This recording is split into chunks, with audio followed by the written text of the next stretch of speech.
This episode brought to you by How to Write Manga, your complete guide to the secrets of Japanese comic book storytelling. Available wherever fine ebooks are sold.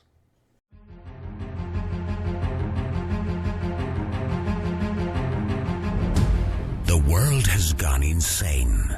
Cosplayers rule the conventions. Gamers dominate the tabletop and the internet. Sci-fi subjugates the movies, and fantasy rules the bookstore with an iron fist. Only one group can bring order to this unruly mob. A team of uber geeks, masters of the nerdly arts, trained for decades in the hobby shops and basements of the nation. Mobilized by the secret masters, they are the Department of Nerdly Affairs. Hello, operatives, and welcome to the Department of Nerdly Affairs. I'm your host, Rob Patterson, here with my co-host, Don Chisholm. Sup? And tonight, we're going to get literary. But don't worry, that doesn't mean we're going to be talking about Charles Dickens or anything like that. We're going to be talking about litRPGs, a new and exciting genre that's kind of come onto the scene over the last couple years, and one that most people are probably not even aware of. So, in order to solve that problem, we've brought in an expert, Ramon Meija, host of the litRPG podcast. Welcome to the show, Ramon. Hey, everybody. Pleasure to be here. Thanks for having me. And it's great to have you here, especially considering that you do the only podcast on the subject. So I think that pretty much makes you the expert. Yeah, at least in the podcasting world. Awesome. So, first, how about you tell our audience, what are litRPGs? Because they're probably scratching their heads right now. Yeah, no problem. litRPG or literary RPG, they're stories that incorporate role-playing game mechanics into the storyline. So you'll see things like level ups, skill notifications, you'll get XP for killing monsters. They're really an extension of video games, tabletop role-playing games, those kind of mechanics actually being written and explained in a story and being relevant to character growth. Huh. Okay. So where did this term come from then?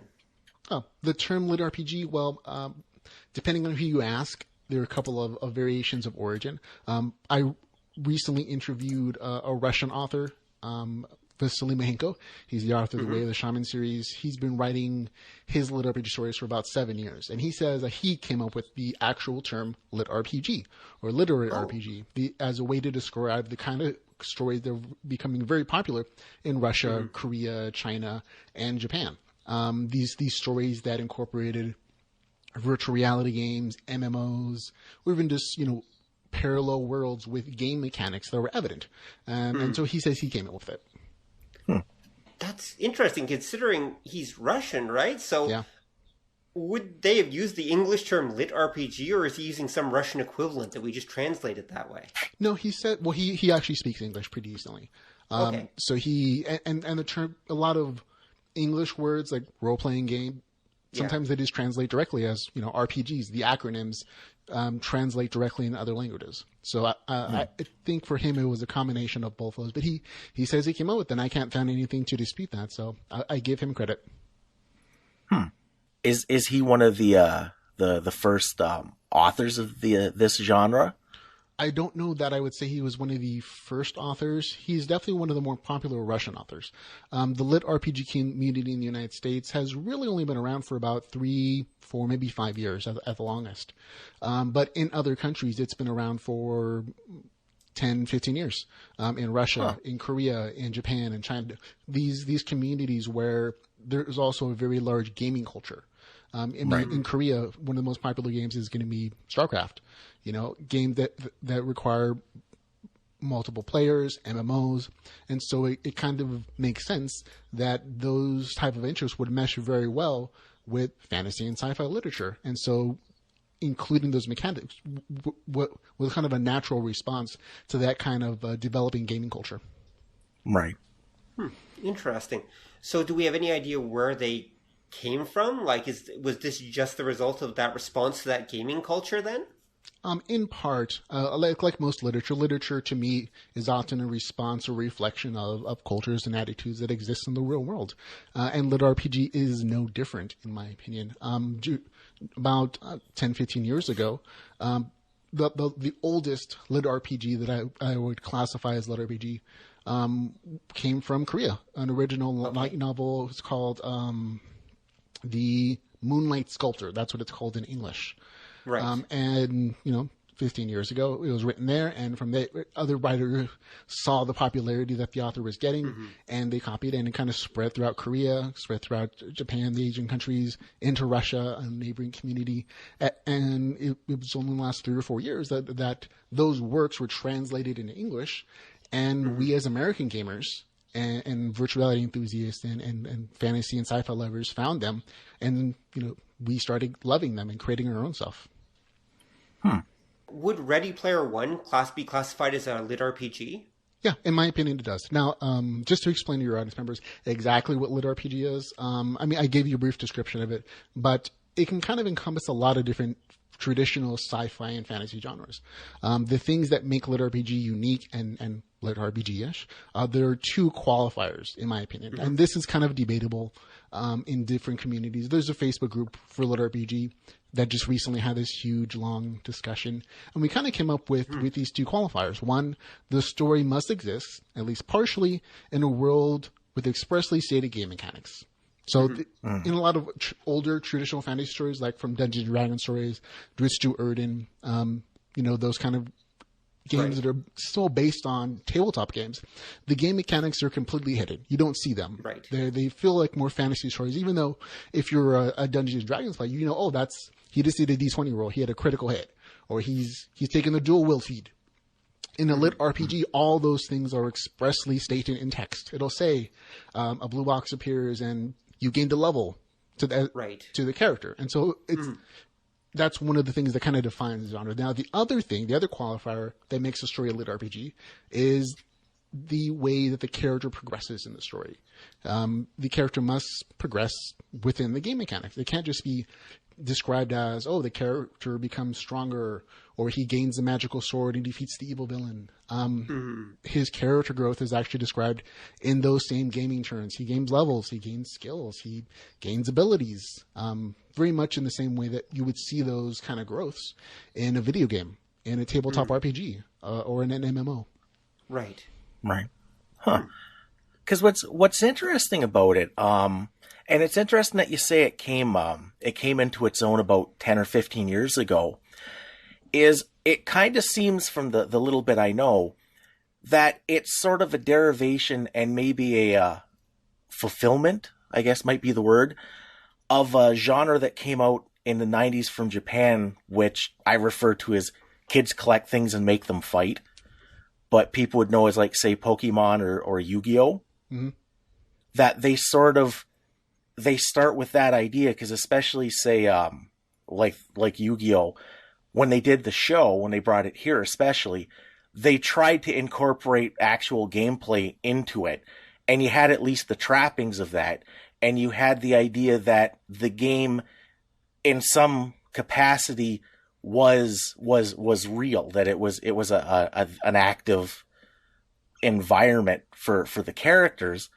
But again, it was all kind of kept I don't want to say it was kept very simple, because I think the idea was to sell product. Right. But it sounds like maybe what happened was the kids that grew up with that, as they got older, they wanted something more substantial. They wanted something more, I guess the word would be fulfilling, something that engaged them more. And would you say that might have influenced this, that it was people that grew up with games, they grew up with the game imagery, they were comfortable with that idea, but they were looking for something with more depth and detail, and that's how, like, the litRPG came about? I would say that would be a fair guess at where the genre came from. It's completely possible. I would say part of the draw of litRPG is that wish fulfillment. People like myself who have been gamers 20, 25 years, most of my life, I've been playing video games, whether it's NES, arcade, RPGs, Final Fantasy, whatever it is. I grew up with games. I know video games and video game mechanics better than I do physics or art or the president's names. you know? Right. And so people like me who are nerds and geeks and who love games and who love understanding the mathematics of Dungeons and Dragons or tabletop games, we've always wished that we could live in these understandable worlds. Like the world is highly complicated. It doesn't make sense in a lot of ways. And so I agree with you in that part of the draw of the genre of litRPG is that wish fulfillment, the desire to live in those game worlds you love, in those worlds that make sense, where you can be super powerful, where you can grow as a character or have personal growth, and it's measurable. I definitely agree with that part of the reason of its popularization. Now, is a requirement for a litRPG that the main character come from our world, like it's a person from our world going into the RPG, or is that a necessary component? No? No. It just, again, we really did boil down the two qualifiers for the genre as the story has to exist in a game world with obvious mechanics, can't be hidden, and the main character has to grow. There has to be some progression with those same game mechanics, and they have to be obviously stated. Everything else is up to the author. You can do a portal fantasy where it's from Earth being transported to a game world or to a parallel universe, or the entire world can, including all the main characters, can exist in an already established game world or in a parallel universe or in a portal fantasy, or a sci-fi world. I think that's, again, one of the bigger draws of the genre. It's not limited to fantasy or just sci-fi. It can also be applied as a filter to just about every other fantasy or sci-fi genre. I've read litRPG that's space opera. That's more of a shooter kind of sci-fi look at it, or virtual reality, or transported to another world, or portal fantasy. I mean, or a dungeon master story, where very similar to like a civilization game, where you have or a real-time strategy game. The amount of the different variety of game mechanics that can be applied to a story are as infinite as the amount of games that exist in the world. But that brings up an interesting point. So what are the major subgenres of litRPG, since there definitely are more than one genre of it? Yeah. Again, any kind of fantasy or sci-fi genres, subgenres that you can think of, they can also be litRPG subgenres. Again, as long as they meet those two qualifiers, it exists in a world with game mechanics, and the character grows by obviously within those game mechanics. Like I said, so any kind of fantasy you think of, high fantasy, low fantasy, dark fantasy. I've read a litRPG that have those same kind of tropes, those same kind of urban fantasy. I've read a litRPG that exists in our modern world where it's an apocalypse situation and game rules are applied for some reason. It crosses a lot of genres, and it kind of extends life to those type of situations as well. Right. Okay. Well, what about, like, there's one kicking around. Have you ever read it's called The King's Avatar in English? It's about a major gamer who basically loses his place in this virtual reality world and has to start back from the beginning. Yeah. But in that game, he's basically just a guy working in a computer, in a PC room, basically, playing a game in his spare time. He's not really, like, sections of the story take place in the game, I suppose, relatively speaking, but it's not really, how can I put this? He's not really immersed in it. He's still just a guy sitting at a PC in a PC room. Would that still count as a litRPG? Or does it all come down to...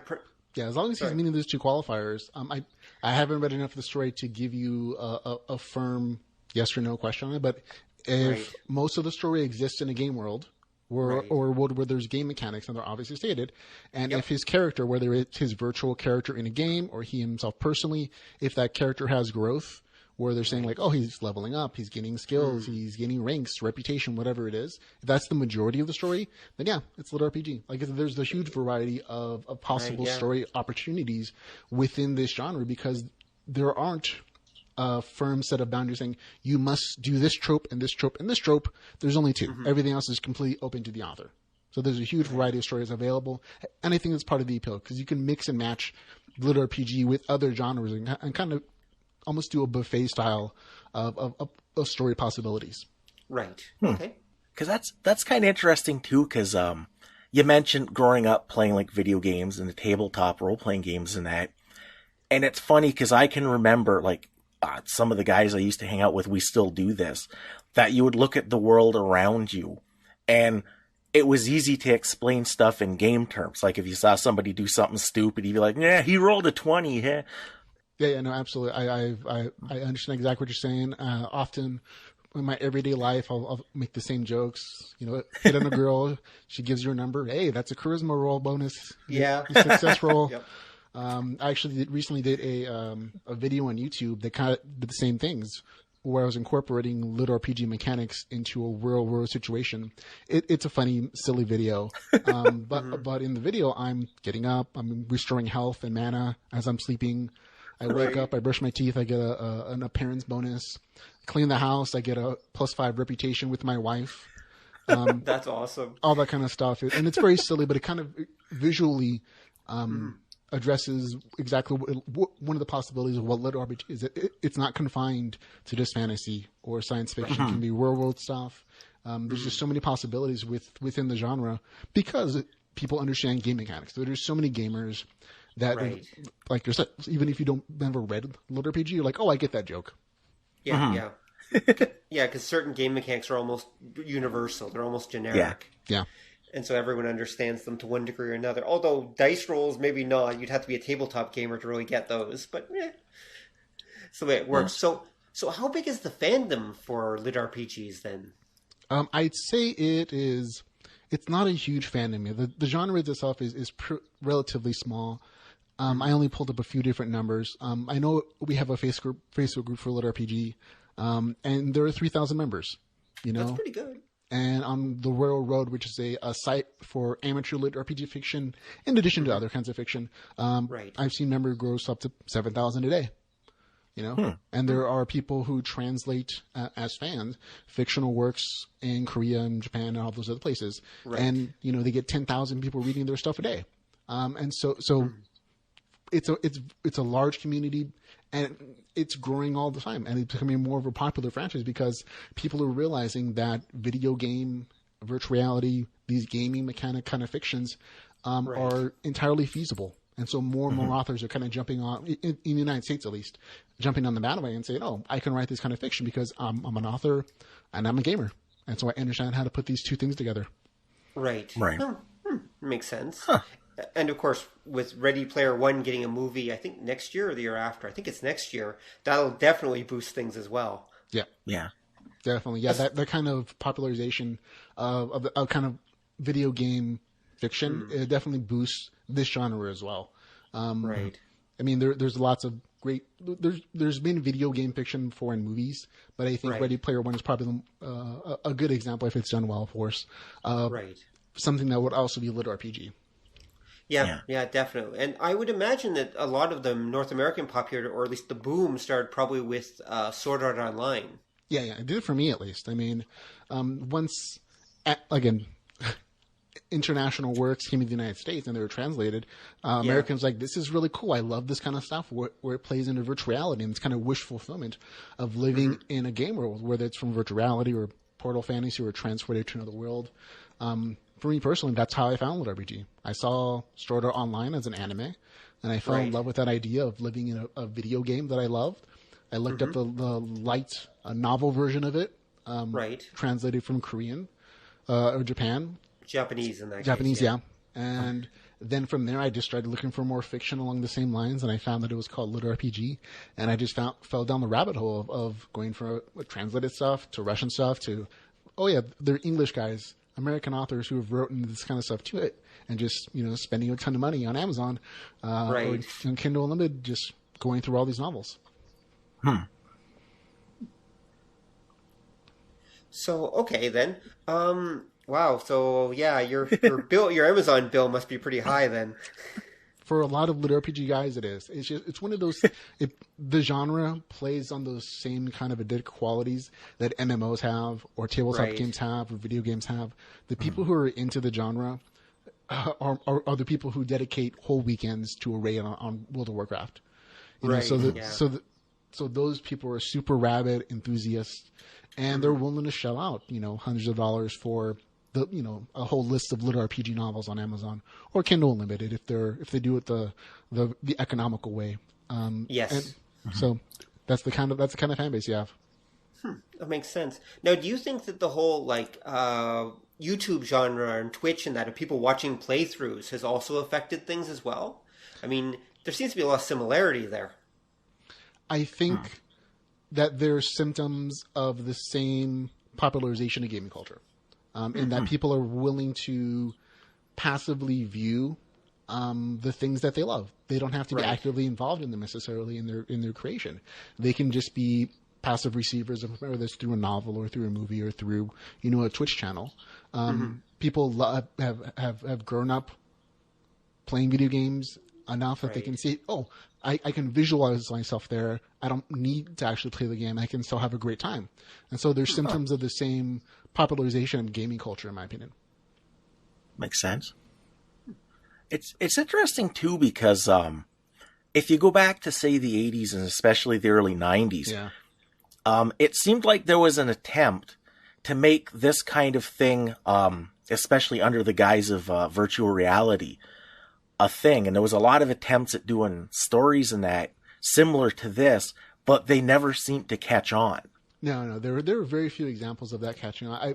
I've read those as well. Once I got into the genre, there were just never enough books, so I go through a back catalog, and I found the same thing. The last virtual reality boom, it kind of had the same effect on it, because people again they see what's possible now, and they extrapolate into the future what's possible then, and so that we get into that same kind of wish fulfillment, where they see, I wish I could live in this video game that it seems decent now, would be really cool in 10 or 15 years.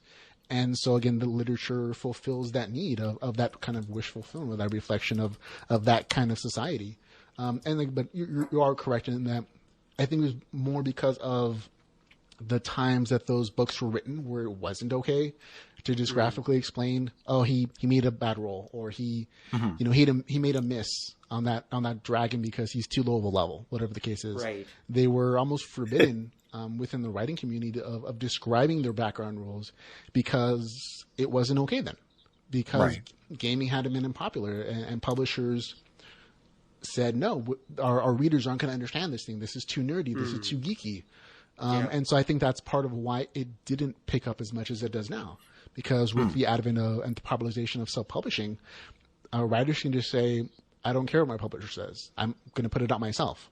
Right. And there are a lot more amateur publishers, people like myself, who love reading litRPG, who love this kind of fiction, and they get so fulfilled by it that they have to make their own story. And because of self-publishing, they can do so. They can make any kind of story they want to, and it's their readers who are going to decide whether they're a success or not. Right. I'm wondering, too, because a lot of the earlier attempts, again, back in like the 80s, early 90s, seemed to piggyback on the cyberpunk genre. Yeah. And I'm wondering if what happened was, back then people focused more on, say, the like the street life of cyberpunk, the idea of corporate takeover in cyberpunk, and the VR thing. It was there, but it was still attached to the real world. And I'm wondering if what's happened is that seems to be where people are going, because the other parts of it are basically real life now.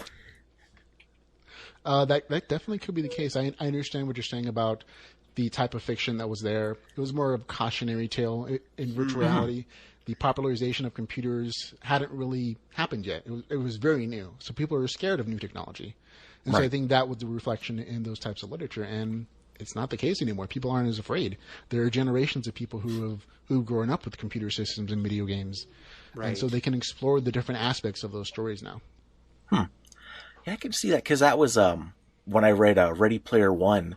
The thing that got me, and I'm old, like I'm in like my late 40s, and when I was reading it, they talk about going into the computer and going into the Oasis, and I was waiting for the downside. I'm waiting for the negative, because I'm so used to there's always a cost to doing that, and that was the first time I'd seen there wasn't. Yeah. I mean, well, in Ready Player One, there was an underlying cost of somebody else taking control of the system, of course, and that kind of threat exists in the corporate side of it. But I understand what you're saying, in that people are okay with it. They're not afraid of the tech. They're not afraid of virtual reality as being this all-encompassing thing that's going to take over your life and ruin your career, as if it was drugs or something like that. We understand that, people can have a hobby and they can still be, real people with real jobs, and then they're okay. And Ready Player One definitely does popularize the idea of almost living in a game world. And for a lot of people, that's a great introduction to the kind of stories that are in litRPG, where you exist, you want to exist in those game worlds as much as possible because it's fun. It feels more interesting than the real world. Right. Well, I was going to say there are downsides to Ready Player One. I mean, the people are literally warehousing themselves in stacks of old mobile homes, and real life really sucks hard in Ready Player One. That's the reason they're in the Oasis. Yeah, but is the Oasis the cause of that, or is it simply a consequence of the world in general sucking? I mean, that's true. From my point of view, when I read Ready Player One, I saw that as a consequence of a downward economy, and that virtual reality took the place for people of an alternative job source. Yes. They made their livings in a virtual world, and so they would dedicate most of their time. If you think of the amount of time you spend on a regular job, at least 8 hours plus an hour for a commute maybe, and you sleep another 8 hours. That's a third of your day. So we live in our jobs a lot of times. I see my coworkers more than I see my wife most days, and that's just because of our schedules. But if your job is in virtual reality, then it would kind of make sense that you would have that kind of existence as well. Yeah. And that was the idea too with the Oasis. There was nothing like, say, Black Ice, right, which is an old school cyberpunk standard. Like in the Oasis, you'd get booted out, and that was the worst that would happen. Your brain wouldn't melt and leak out your ears like it would in like the older stories. Yeah, with the augmented reality. For some reason, I always felt like those virtual reality games thought that our brains would be hacked through visual stimulation, or through neural hacks. And I'm like, that's an interesting leap. Again, it's that cautionary of, I don't know what this thing is, and people are scared of it. So it's a reflection of that. And we just don't feel that way. More and more people, as they grow up, they're comfortable with culture, with tech culture. I mean, kids are growing up being used to being entertained by tablets instead of televisions. Right. They're on YouTube all the time. I mean, there's an emerging gamer culture where kids prefer to watch people play video games than play them themselves on Twitch. Right. And so that it's just that evolution of being comfortable with technology and making it a part of your daily life. Yeah. The other thing you don't see anymore with the technology is you don't see a lot of, and this is what the kids are into, as a negative, because I think anything that the kids are into, so are the grown-ups. So again, it's not that weird, mysterious thing. Right. It's not like in the 80s when people were terrified that arcade games were going to melt kids' minds. Yeah. Yeah, no, that doesn't exist anymore. Arcades don't exist really anymore. That's true. Well, they're kind of making a comeback, believe it or not. At least up here in Canada where we are, there's a company, Cineplex Odeon, that they're actually building what they call rec rooms now, that are basically combinations karaoke, video game parlors, and bowling alleys, and like young and teenage bars, basically. And there are all these complexes that are designed just for kids to go in and have fun. But video games are still part of that. Yeah. And with the advent of virtual reality, that's going to be more and more of a thing. More people are going to invest in, because virtual reality is potentially such an expensive prospect to kind of invest in as a system. You're going to see more and more arcades pop up with the virtual reality aspect, just because it's cheaper to do it on a larger scale and have people go in for smaller sessions than it is to spend, $2 or $3 grand on a home setup. Yeah. Oh yeah, definitely. Although it's not $2 or $3 grand. Remember, PlayStation VR just came out. You can set yourself up for, I guess it'd be about $800 at this point. Yeah, $800 total in with the system and the goggles, about $4 and $4. Absolutely correct. Yeah. But that experience isn't nearly as immersive as the Oculus Rift or the HTC Vive. I also do a podcast on geek and tech stuff, so this is also a part of my life. Right. And so I've actually used and I own a couple of those setups. And the HTC Vive and the Oculus Rift blow away the PS4's version of it. And that's just a matter of hardware. For a really good system and a really good experience, you need the expensive hardware. So you need like a computer system that costs $1,000. And then you have the Oculus Rift, which is going to be a $600 investment. And if you want the wands with it, the hand control, that's another couple $100. Or the HTC Vive, which kind of combines the prices of both, but within a room scale fashion where you can move around. And so like I said, a good investment, it's going to be an expensive proposition, at least for now. Maybe later Right, on, yeah. as it becomes more popularized, the cost will come down. But for a lot of people, it's for a lot of regular people, it's Right. the realm of fantasy or that thing I saw on television. Right, yeah. Don't worry, porn will find a way. Yeah. The best and cheapest virtual reality experience I've actually had is the mobile experience on Gear VR. Oh, It's okay. real simple. You pop it in the headset. It's wireless. There's no wires hanging around. You can move around if you need to. But I think that's a perfect way for people to get an relatively inexpensive virtual reality experience. I've used it when I do when I've done substitute teaching with kids, and they just get blown away by it. They're just yelling and screaming and the shark touched me, Right, yeah. and they're looking around. They think it's the greatest thing ever. Right, and it's a technology that most people have, their phone, so they can their just phone. pop it in and look around. Yeah, Yeah, it's a much lower bar of entry. no, we're not quite to entering in true virtual world yet, but we're working No. on it. Yeah. I wait for I hope for the day when I can just plug in a cord in my brain and exist there in real time. Yeah. Well, that's an interesting point that I want to bring up, though. So I've noticed that one thing, and this kind of came up when the discussion we were just having, that a lot of lit RPGs don't have much of a downside. I've noticed they don't seem to worry too much about the idea that these people are, say, losing touch with reality, or that spending so much time in a virtual world is going to have consequences. Yeah, it kind of depends on the story you're reading, of course. A lot of it's just wish fulfillment, where Right. all the positives are highlighted and very few negatives. And again, also depends on the kind of story you're reading. If it's going to be a virtual reality story where you have to spend equal times in game and out game, then that you're absolutely correct. Some authors don't highlight the negative side of it. Some authors do. Continue Online is a great example of one that does highlight both the benefits and the negative consequences of a virtual reality world that's hugely popular and immeasurably immersive. In that particular series, written by, he's a friend of mine. I've interviewed him. Right. Stephen Morris. He paints a picture of a man who's lost his wife or his fiance, and he's suffering from some severe mental depression issues.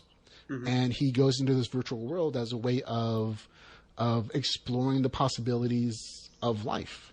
And because in this virtual world, again, this is a fictional part, it's highly immersive. He can go into that world and be whoever he wants to. He can walk in other avatars' shoes and see how they've lived their life and dealt with their tragedies. And it becomes an almost therapeutic experience for him in exploring different aspects of the way people live and in kind of regaining his own humanity at the same time. And it in part, it becomes a psychological exploration for him in a lot of ways. Of course, there's also action and adventure and fighting and space battles and fantasy stuff. But there's that underlying thread of what it means to be human, what it means to explore humanity and not give up when bad things happen. And so, so he definitely touches on both those aspects of virtual reality living, I guess. Excellent. Okay. Sounds like a good take on it. I know that I've heard talk of people, therapists using virtual reality to overcome phobias and things like that already in the real world. Yeah, absolutely. And again, litRPG is really an extension of what exists. A lot of it's speculative fiction, and that hopefully in the future it can be super immersive and you can live in these worlds. But the reality is not too far off. Like you said, we have virtual reality experiences where therapists will put a headset on someone who's phobic, and they'll have them touch a fake spider, but the visual stimulation is real enough that their mind feels like it's real. Or the most common version of this is going to be the fear of heights.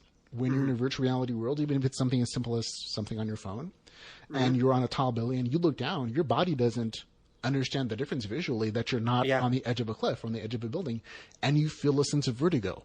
Your body is just is reacting to visual stimulation, not even auditory stimulation necessarily, or real inner ear canal stuff, balance issues, but just visual stimulation is enough to get your body into having these natural chemical responses. And so the extension of that into an immersive virtuality world where you can play your games isn't that huge of a leap, in my opinion. And I'm excited that it isn't.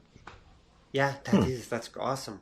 The only kind of downside, and again, this is the old school cyberpunk talking, is a lot of these programs and a lot of his technology is going to be expensive. So it's going to be, at least at first, the big corps that are the ones who are going to be in control of everything that gets done with it.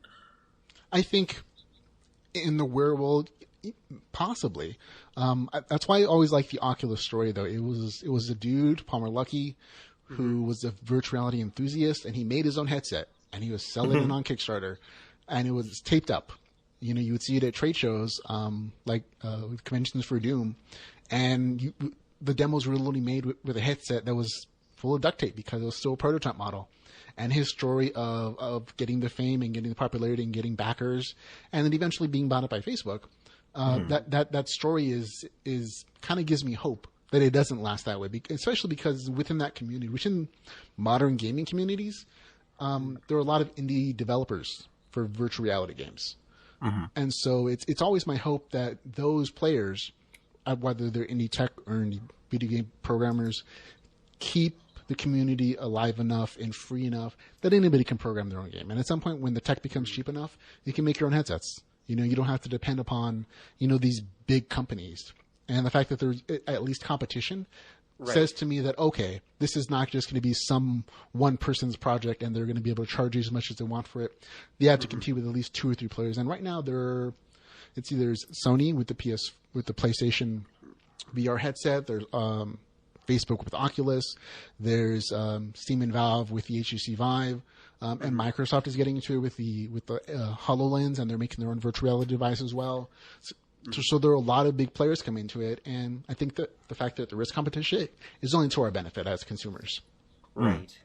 Well, in the headset technology end, I mean, the truth is to actually run a virtual reality simulation still requires a huge amount of processing power and graphics and everything. That's not cheap, and that's not going to be cheap anytime soon. No, it's absolutely not. It's not super. It isn't cheap, unfortunately. But thankfully, computers are getting more and more robust. And so within 5 or 10 years, it'll be relatively easy to kind of run your own server, or at least run your own game. I mean, you think of what we can do now with higher end PCs. It doesn't take a huge amount of every single. I should say, it becomes easier and easier to run those high end games. Right. And so the same kind of timeline should apply to virtual reality, even if it's a little longer, because it is at least twice the processing power because you're doing 2 different images within the headset. I think it's still feasible that it's not going to be too much longer where it becomes affordable for just about everybody to have one. Right. Well, I hope so. Yeah, I definitely hope so, especially considering we've got a huge automation crisis coming up. So people are going to have to do something. They got to give them something. And again, I think, these are all reflections of reality. Ready Player One was written before any of this happened, but it's speculative fiction in a way that is coming true. Jobs are being taken by automated vehicles. Just the transportation industry alone is going to go through a major revolution in automation within the next 5 and 10 years. Yep. And so people are going to be out of those jobs, and they're going to have to find something new. And so virtual spaces, or the gig economy, as it's called, might be an alternative for them. Yeah, definitely. I mean, you got to do something while that rig is driving itself across the country, or your car. I long for the day when I never have to drive again, my friends. I live in California. I drive to work 45 minutes each way. An hour and a half of my day is spent sitting in my car, driving almost mindlessly. So the day that a computer can take over and I can, read a book or play a game, I'm looking forward to it. Yeah. Wow. That's true. Well, at that point, you probably won't even own your own car. You'll be part of a car sharing program. I hope so. One less bill. Exactly. Yeah, subscription. Netflix and car sharing. There we go. Yep. Okay, so why don't you tell us? Okay, so if someone wanted to get into the lit RPG genre, where should they start? I would always say go to the sites that are going to pay the authors. So right now that's going to be Amazon. Amazon is probably the biggest collection of stories, and that's mostly because they have the Kindle Unlimited program. Not every country has, but that's a subscription service where you pay about $10 a month, but you get to read essentially all the books you want. Right, yeah. That are in that program. So it's a very inexpensive way to find new authors and to take risks on new literature because you're not paying anything extra for it. So Amazon is a great place to find that thing. There are also free sites like the Royal Road. It's a Royal Road and then there's an L, so it's Royal Road. Yeah. I don't know. Okay. Yep. I don't know why they spell it that way, but it's an homage to a popular litRPG story. Okay. And that's a place to find a bunch of free stories. And they're in various stages of development. Some are serials where they've been going on for years. Some are just authors who put up a chapter every couple months, so it kind of varies. But it's free, so you can't complain. And then there's translations of other fictions from other countries that aren't licensed in the United States. Novelupdates.com is a great place to look there. And I personally have like 130 series that I've read and reviewed on our site at geekbytespodcast.com. So if you're looking specifically for litRPG recommendations, I got a big old list, folks. If you want to look at it, you can go there and you can find my recommendations, and they're all stories that I love. So Right. But what would you say are the top 5 litRPGs that everyone should read? Oh man, that is such a difficult question. I can give you top 10 if you want. Yeah, one because I've read so much, and two because a few of these guys are my friends. I interviewed them as authors, and we become online friends. Right. But I'd say The Way of the Shaman by Vasily Mahenko is definitely a good one. He in Russian has written 9 books, and they're still in translation. We're up to book 4 in the United States in English. So he's just released book 4 this month. Right. There's also the Chaos Seed series by Alaron Kong. He has 4 books out, I believe. He's writing. No, he has 5 books out. He has his 6th one coming out hopefully by Christmas. Play to Live series. That one's a long series. That one's finished though. It's about 7 books. End Online is another one. That's another longer series, about 5 or 6 books. And that's 1, 2, 3, 4, and 5. I'd say Dragon's Wrath is another good series. And that's about 3 books in. And the author seems to be stalled there a little bit. He hasn't written anything in about 6 or 7 months. I don't know if he's going to finish his series, but he's an American author. So there's nothing translated. I think he wrote himself through a corner. But there's a ton of other series like Continue Online, Awaken Online, Delvers, LLC, Ascend Online. These are all usually 1 or 2 books into their series, so they're not quite as many in them. But they're all great books. And again, I have 130 more that I would list off for you guys if we have time. Wow. Yeah. Okay. But in terms of ideas, like just ones that you think are really, really clever, what are some of the coolest premises that you've seen for litRPGs? Sure. Continue Online, I already mentioned. Yeah. That one has both the virtual reality gaming aspects of it, but also has that psychological exploration portion to it. That was definitely unique storytelling. I love Critical Failures by Robert Bevan. He introduces a lot of humor. I mean, there's a lot of immature humor, fart and poop jokes, and a lot of cursing in it, but it is absolutely hilarious, especially if you're a tabletop gamer. You'll recognize a lot of the types of people you would have potentially played with within the game. The jerks, the know-it-alls, a bunch of guys, and you'll find all the inside jokes. It's really hilarious. I also love, I'd say, Chaos Seed series is very interesting in the fact that it's a portal fantasy in that someone's transferred to another world, but the story's as equally much about creating a community as it is about a single player adventuring.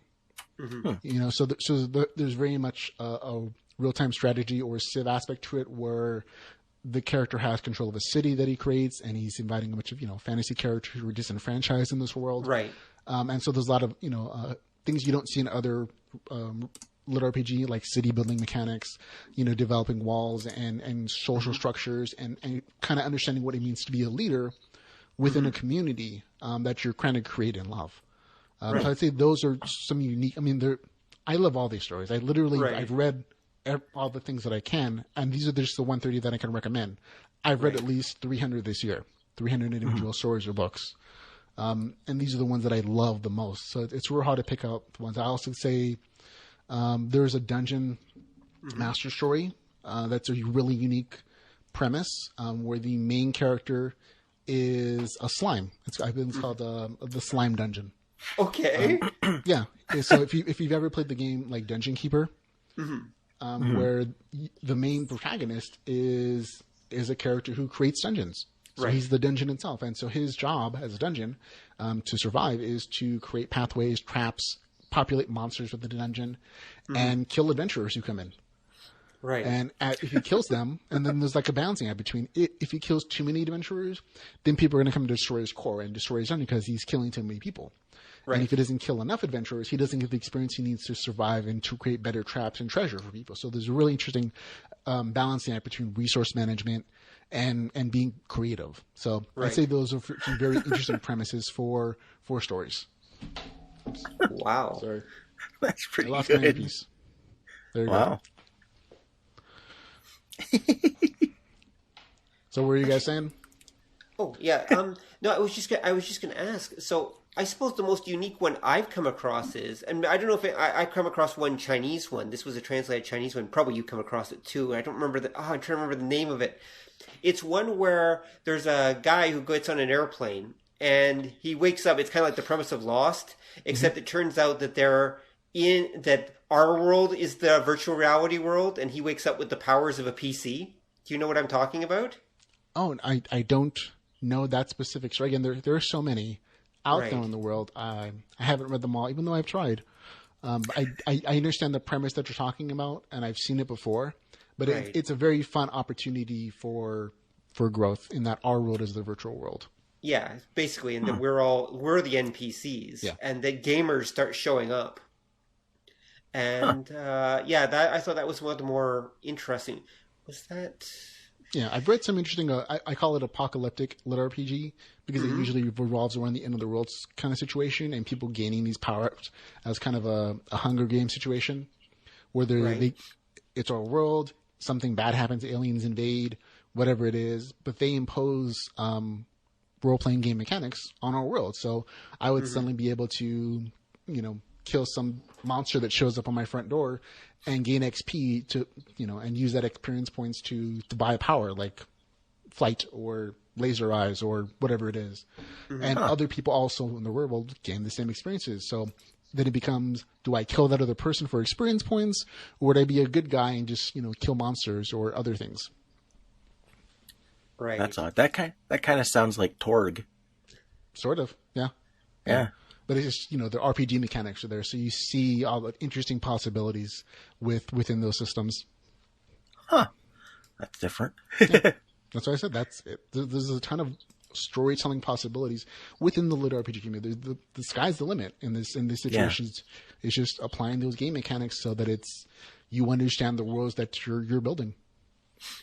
Now, there's an odd thing with a lot of the stories. Do you find that they tend to be, we'll say, one specific character centric, or do they do more of like a group? I guess it depends on the story and, of course, the storyteller. Again, that litRPG can apply to any number of narrative styles, whether it's multiple perspective or single character focused. I tend to find that new authors like myself.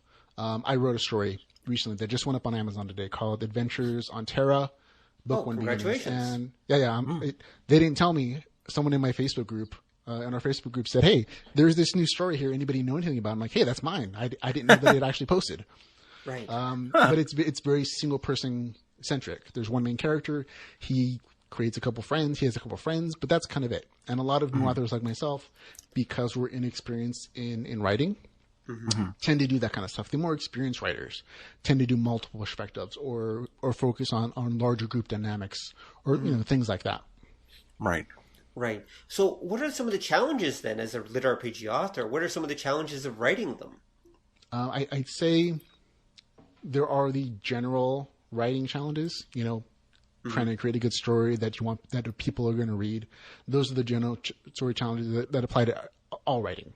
For litRPG stories in particular, there's an added level of complexity because you're creating a game world. Or at least you're applying game mechanics to that world. So you, as an author, have to decide generally in advance what those game mechanics are going to be. Is it going to be, a D&D style of game mechanics? Is it going to be some video game mechanics that you're familiar with? Or are you going to create your own world, which means you have to create your own formulas, equations, your own level decisions, how much experience points a particular creature is going to have, skill trees. Is it going to be a cultivation, a ranking system? Is it going to follow an Easternized system where there are more ranks and levels? So all those decisions have to kind of be made in advance. Otherwise, your story doesn't makes sense, because that's one of the draws of the genre, is that this world makes sense in a way that our world is not. The rules apply and they're consistent. And if they're not consistent, readers are very quick to point them out. I had my beta readers, when I put it before them, they were very like, oh no, this rule is different than this rule. Like, he did damage here and it's not being applied the same way here. And, and they, because they have that experience of reading Dungeons and Dragon manuals or playing video games long enough to say, oh, this is how it should be. They're quick to point it out. So there's that extra added level of complexity that may or may not be in other forms of writing. Right. Something I've always worried about with litRPGs and is that isn't it hard though to put, like, say, the main character in peril, or to, like, make their consequences? Because after all, the main character can just respawn. Like, I mean, there are some, like Sword Art Online, for example, where, okay, if you die, you die. Yeah. But in a lot of situations, okay, they're playing a video game. There's not a lot of consequence there. And so it seems hard to place the main character in any kind of jeopardy, because we all know it's just a video game. He's just going to respawn. Yes and no. I'd say you are correct in that there are certain levels of fiction. Like my story, one life, that's all you get. You die, you die. So there's that level of finality and final consequences to making that decisions. But I'd say it's not necessarily a disadvantage to the character to have infinite lives, because it makes you more bold. It makes that character more likely to take risks within the storylines. You get a more exciting story that way when you have respawns.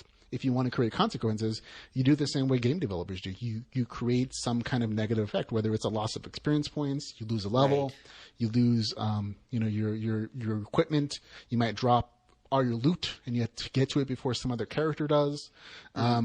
You lose skills, whatever the case is. It's kind of the same rules that an MMO has to decide on. An MMO might decide, a massive multiplayer online game. Might decide that there are no consequences. And so you're right in that it becomes less fulfilling, because there's no risk, so the rewards aren't quite as interesting. And other MMOs have a variety of consequences for death penalties. That's true. Yeah, some of them have had... Well, the simplest way is to actually come up with penalties that don't involve dying or living for the character. You know, it would involve the loss of, like, another character, for example, or status, or something else. Reputation, exactly. Something that's going to affect them greatly, and of course you have to make a character that the audience cares about. Right. And so those are all the same challenges that you have in other writings, making a character that somebody can empathize with and see themselves in. Right. Now, I noticed something... Sorry, Don, just if I can go for a sec. I noticed something when you were listing off some of your favorites and that, and you were mentioning that litRPGs tend to be really long stories, don't they? They can be. Some are just one-offs, but I think it again plays with the same mentality of good video games. You want as many sequels as possible because people love your stories. That's true. So you can explore 7 or 8 novels and still feel fresh. Because just like within an MMO, the story never really ends. Instead of a multiplayer, you just go on different quests. You go on different questions. Later on in the series, you get epic raids. And so that same kind of storytelling mentality definitely filters into litRPG for a lot of authors, because that's what they're basing their worlds on. They're basing their world on their gaming experience. And other readers sense that and they appreciate it. Okay, I can see that.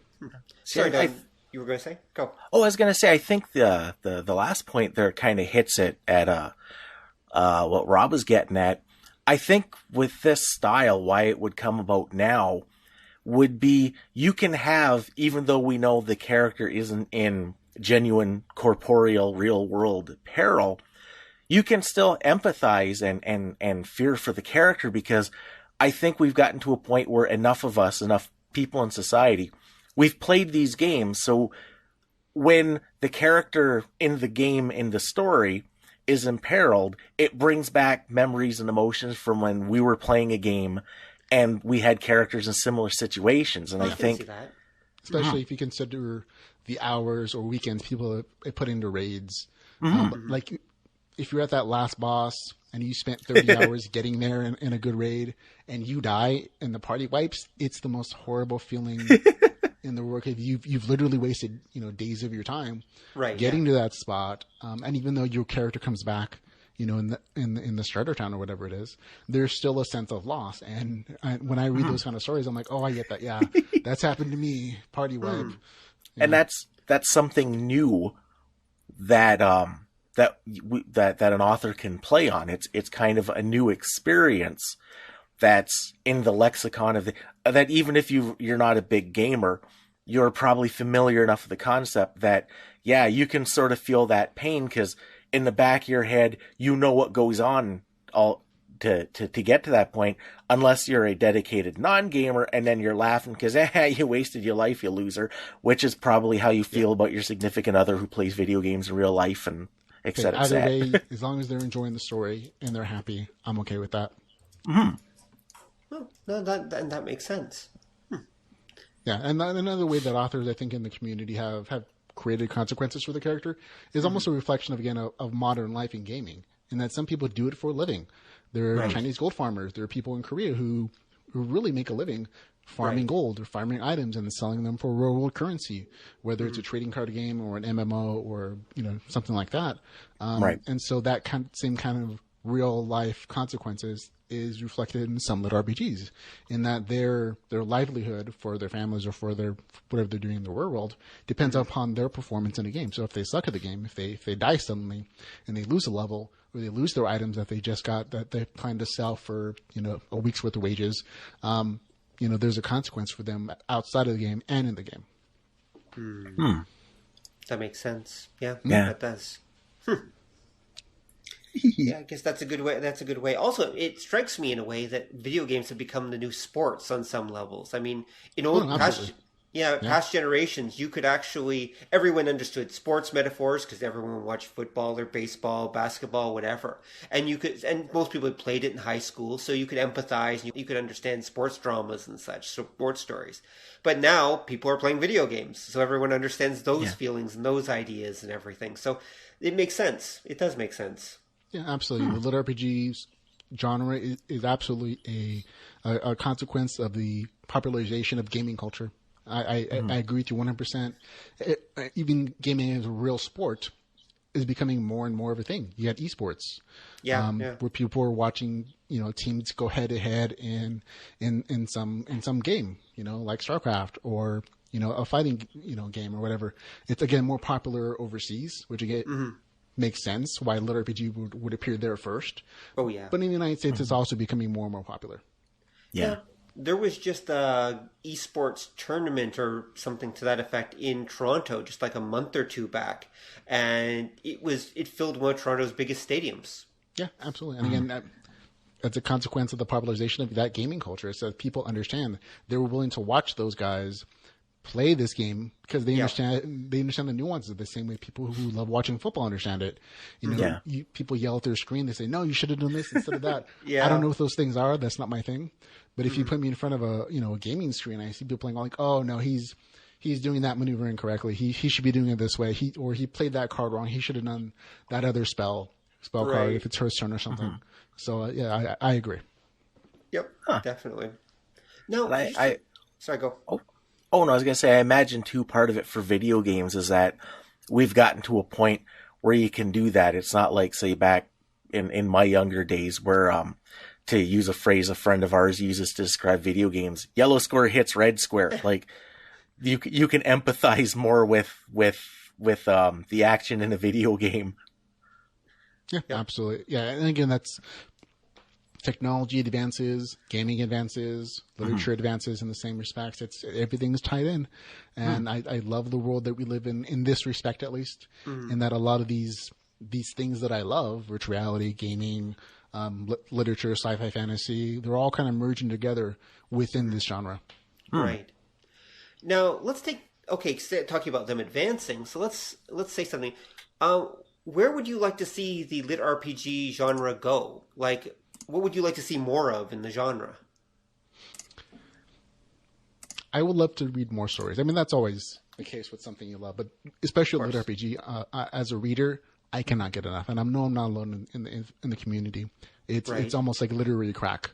and that you once you get into it, that first dose is free, man. It's free on Kindle Unlimited, but the next one's gonna cost you, and we're more than willing to pay. I've literally shelled out for some serials $3-4 for a 100-word novel, because it's so engaging, because it has that same kind of fulfillment of being in a fantasy world, but understanding the system like an MMO or, or any kind of video game system. I would love to just see more literature out there. I would love to see more authors come in and write amazing stories. And I think the genre itself and the community lends itself to amateur authors like myself taking up the pen for the first time. Right. Like, so personally, I've never written a story before in my entire life. I mean, I've written term papers for college and engineering stuff, but I've never been a creative writer. But because of this particular community and its willingness and it's almost a calling out for new authors and people who love writing or who love gaming. And they say writers should write what they know. Well, I'm a gamer. I've gamed my whole life, so writing that kind of thing seems feasible to me. Right. Yeah, makes sense. I could never write high fiction. I could never write a space opera because I know nothing about those genres. I know nothing about those things in reality, right? But I've been a gamer my whole life, practically. So I could write a game about video game fiction or a game world that has game mechanics in it, video game mechanics, because that's what I know. And a lot of people are like me in that they've been gamers their whole lives. They're tabletop gamers or video game players, or, they've just read role-playing games or whatever it is. And so they have stories in their brains that just percolate as they read more and more in their stuff. And there's tons of people who are just first-time authors, and they're successful on Amazon because, there's a huge desire for these stories within that community. Right. Okay. But are there any types of particular story types you'd like to see more of that you don't think are being mined properly? That's a tough question because there is so much stuff out there, and you don't really know what you want until you see a little bit of it. So it's hard for me to speculate on what I would love to see. And I've seen so much already. I've seen dark fiction. I've seen space operas. I've seen the Dungeon Master story. I've seen regular fiction and science fiction. So I can't say there's any particular type of story I would love to see more of. I would love for better authors than me to take to dip a toe in this and show me what I'm missing. That's what I would love. I would love for them to say, I'm an urban fantasy author, and I'm going to do a litRPG story, but because I know urban fantasy, I'm going to mesh the two together and create something new and create something interesting and unique. I would love to see just new types of stories. I can't tell you what they are because I haven't read them yet, but I'll love it when I see it. Right. That's a great answer. How about, let's look at the flip side of that, though. What would you like to see less of? I would like to see less bad editing or no editing. Again, that's another consequence of it encouraging amateur authors or first-time authors, is that they're first-time authors like me. And so sometimes their stories are a little rough. And we don't realize it because we just don't have a background in writing. Right. And so learning within the community of these are the ways you have to get editors, or you have to get a lot of beta readers, and you have to work hard to polish your story even once it's finished. I would love to see, things like better spelling, better grammar. Because again, if they're amateur works, I understand, and I give them some part of what I love is that they're willing to take the risk, because that's a hard thing to do, to put yourself out there and to create something out of your mind and to be open to criticism from people. Right. That takes some nads, man. That takes some, it does. Yeah, some brass ones. So I always give them credit for it, and I kind of give a little bit leeway. But on the other side, as a consumer, if I'm paying for it, if I'm shelling out, $2, $3, $4, $5, whatever it is, I expect some of those spelling errors to have gone away by now. Yeah, you would hope. You would hope. Yeah, I'm cool with it if it's free. I don't care. You can have spelling errors every other word, and it's free. So whatever. But if I'm paying for it, I have a higher bar that you have to meet. Right. Huh. Well, are there any other issues that the community is struggling to deal with, or is trying to deal with? Or, how can I put this? For example, issues like sexism, for example. I would imagine, because a lot of this is written by young men, especially. Maybe I'm wrong. There must be an issue with female perspectives and such in litRPGs. I would say yes. Yeah, I can't say that there's definitely an issue with sexism. I'm on the wrong side of that issue to give an opinion on it. But you are correct that a lot of this is being written by guys. Not all of it, though. I've read several works of fiction, like Fantasia. There's some other works that are really good fiction written with a female perspective or written by a female author. Right. And they're really interesting, and they're well written, but they're very much a minority. Right. And I think part of that is just, again, an extrapolation of perceived gaming culture. Yeah. In reality, gaming culture is pretty well represented. About half of them are women, half of them are men, according to studies. But the perception of gaming culture, the perception of the gamer, is that it's mostly a sausage fest, that it's a bunch of dudes. And so that same kind of perceived reality of gaming culture again bleeds into the writing of litRPG, and that most women aren't going to feel comfortable writing in that genre because they don't perceive as themselves their stories being seen necessarily. I've done what I can, of course, and within my story there's a very nice romance story within the gaming culture as well. And that's in part because I'm married, and I kind of wrote my story for my wife. Right. My goal within my story was to make her laugh. She's not a gamer. She's not into litRPG or role playing games like that. So I kind of wrote it with her as a reader, basically. She would actually do a lot of my first draft editing as a gamer foot massages. So it was kind of a couple reconnecting thing in that respect. Right. As well. And I knew a joke had landed when she was reading it and she just started to giggle or laugh. Right. And so I try to incorporate a healthy female perspective within my story as well. But it's difficult, especially when you don't have those kind of influences in your lives. Right. No, I can see that. Also, I know those game statistics they tend to trot out are a little bit messed up. Like, they're actually playing with them a little bit. Because, for example, yes, they'll tell you half of gamers are female, which is true, but they're including casual gamers in there, which of course, and casual and puzzle gamers. Women tend to play different types of games than men do on average. And, of course, if you look at the top-selling female games, the Gaming Association of the United States puts out a paper every year describing, I don't know if you've seen it or not, that they put out a booklet of statistics. And one of the things you'll notice is that at least you can tell the female games, because basically The Sims is like half the top 20. Yeah. Yeah, and women, that's perfectly appropriate. We're different kinds of people. We have different interests. You know, most romance novel readers are women. That doesn't mean there aren't men that exist, or that men can't be good romance novel writers. And I think the same kind of logic applies. I don't mean to imply that all women play all kinds of video games, but they do have that same gamer mentality. Even if it's just an emerging part of the gamer culture, it still exists. So in my opinion, it should be reflected in litRPG possibly. And I would love to see more women writers write litRPG stories. And I always on forums and within our community, I think we're very, very welcoming of women perspectives. It's just, that's good. It's just I think it's harder for women sometimes to enter what they perceive to be a male dominated community or society. Yeah, I think so too. And also I think some of it's probably generational as well. I mean, as we get a generation of girls that grow up playing adventure games and things like that, we're going to see more girls involved with litRPGs, etc. Yeah, absolutely. Definitely. Sorry, Don, you were going to say?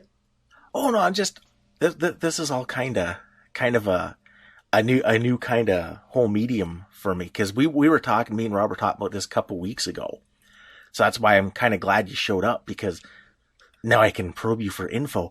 I'm wondering, dude, this isn't that kind of podcast. Oh, it could be. He never wants me to bring out the death ray. Anyway, I'm curious about you talked about the internal consistency is important to the readers in general. How much into the game part do people get? Like, are people actually say writing what is in essence an effective role playing game and then basing a story around those rules, or are they kind of faking it? It depends on the writer. I know I've interviewed at least 7 or 8 litRPG authors for the podcasts, and they've all said the same things to me. They have multiple spreadsheets for gaming rules, for character sheets, for skill descriptions, for monster descriptions, including the die roll that they would possibly roll, or the damage possibilities, the experience points. So they're literally for a lot of the good ones, they're creating whole gaming systems, even if they're not quite as complicated or as all encompassing as a Dungeons and Dragons, kind of rulebook necessarily. They're still legitimate gaming systems. Like personally, I have those same spreadsheets for my novel.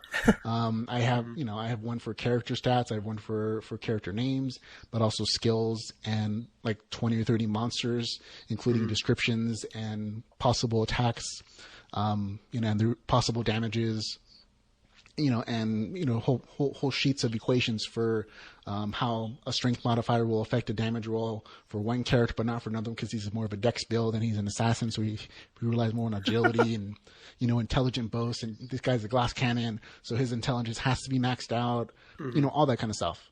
And so they really are creating, and sometimes they're cheating a little bit. They'll base it on other established role-playing game mechanics like Dungeons and Dragons or Pathfinder or, just video game stuff that they've recognized and love and understand. But for the most part, if they're good litRPG authors, they're full systems. Wow. Because that's interesting, because we talked a while ago on the show about indie role-playing games and how, say, in the 90s, you started getting a lot of tabletop role-playing game designers were taking the game more towards a story than a game. And it's interesting to find that there are people who are now taking stories the other way into the realm of game. Yeah, because it's an appeal. I mean, to me, that's one of the great things about modern video gaming, modern tabletop gaming, is you don't have to choose one or the other. You can have both. You can have a video game, like Mass Effect, which is essentially a sci-fi shooter game, but you have role-playing mechanics in there. You can upgrade your armor. You have stats on your weapons. You have character choices you make, and they affect your reputation with characters. Or you have tabletop gaming, which is largely visualized in your brain, but there has to be a great engaging story. But there's also all those stats and numbers that geeks like me love, because you want to min-max our characters. And so the fact that literature can reflect that same kind of thing, where you don't have to choose between story and gaming mechanics, I think it fits so many people, and that's why it's so popular, because it's fulfilling a need that people didn't realize that they had. Huh. Oh, that's fascinating. And it's interesting because, it shows that, I guess it's a gamer speak has really become its own thing. It's like its own lexicon, and it's, again, universal enough that it can now be utilized for things other than straight up gaming. Yeah. I've heard these terms before in regular life. I pwned that guy. It's not an uncommon phrase nowadays. Even people who aren't gamers, they understand what it means. Yeah, that's true. Well, they become part of internet memes and the internet lexicon, and yeah, that makes perfect sense. Yeah, and again, that's one of those things about the internet. It's so easy to popularize ideas through that medium that you couldn't do before it was there. Right. I think that's part of the reason that this type of literature couldn't have taken off like it has in the 80s, in the 90s, when that last virtual reality boom occurred, is because the internet wasn't as pervasive. It wasn't as easy to publish on the internet. Right. It wasn't as easy to get those stories filtered around the world. Like I highly doubt that anybody will be able to translate and publish in the United States as many stories as they have from Korea or Japan or Russia. It would be a huge undertaking. It's rather expensive. I've talked to Magic Jump Books, is a publishing company in Russia who specializes in translating litRPG stories from Russian into English. That's where the Shami gets is translated from, Vasily Manko. And he told me it costs him $4,000 to translate one book and to put it in English. Right. So there's a huge expense on his part to do that kind of thing. So if there's not an audience already built in, it's not going to happen. But because of the internet, somebody can do that on their own as a fan service, as just a fan, and do that kind of thing, or as an independent author. I could never in the 80s get a book published on gaming or litRPG because publishers have to be super selective about the things that they're going to invest their time and money in. And if they don't know if it's a sure thing, they're not going to do it. But with indie publishing and the internet and the opportunities on like Amazon for self-publishing, it's you write it, you press the button, and it's there for people to consume, and it'll succeed or die on its own merits. Yep. Yeah, that's one of the great things about the age we live in. Self-publishing is awesome.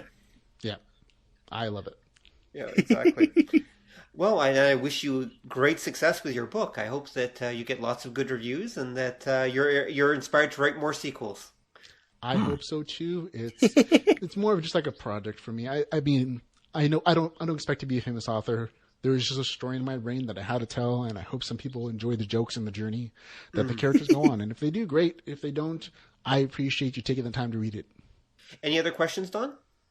Oh, I'm wondering, one kind of last thing. I remember not that long ago, at least to me, but remember I'm old, there used to be a lot of, I guess, animosity between different gamers, like video game and tabletop gamers didn't get along.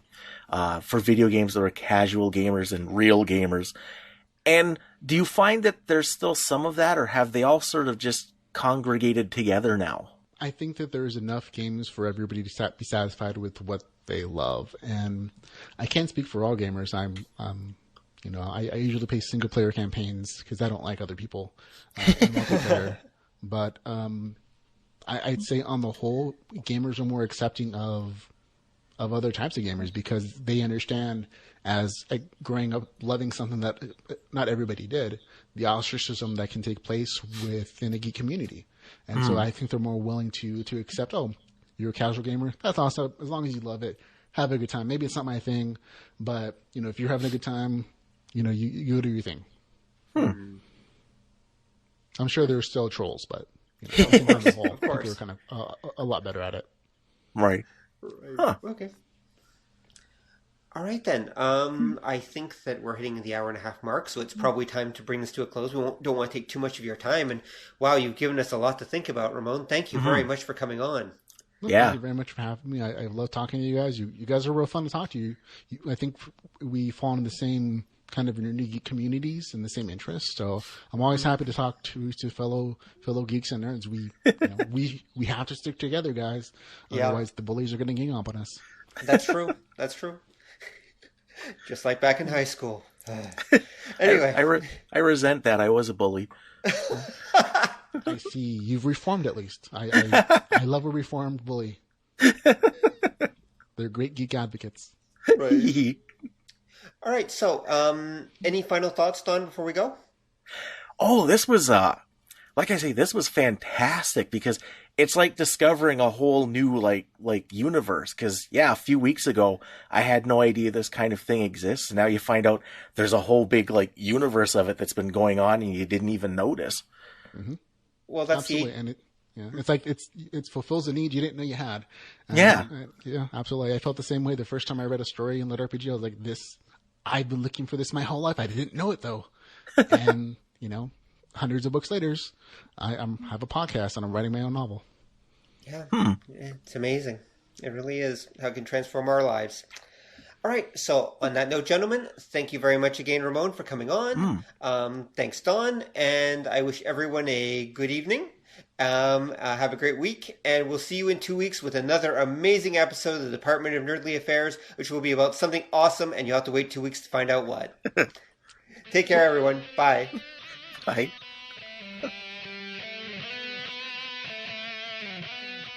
Thanks for listening to the show.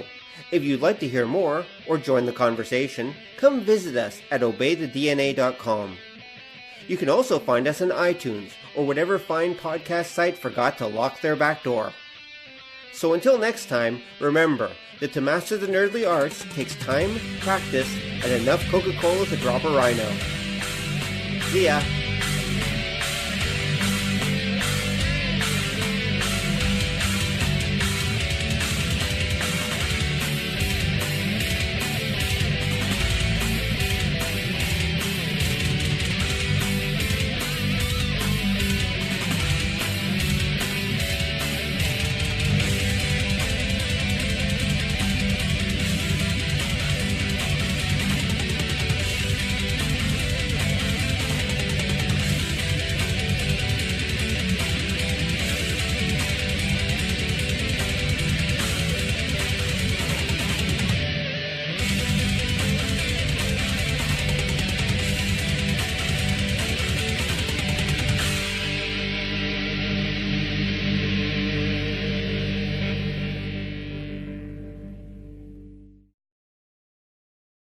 come on over and join the conversation at obeythedna.com, where you will find show notes and more.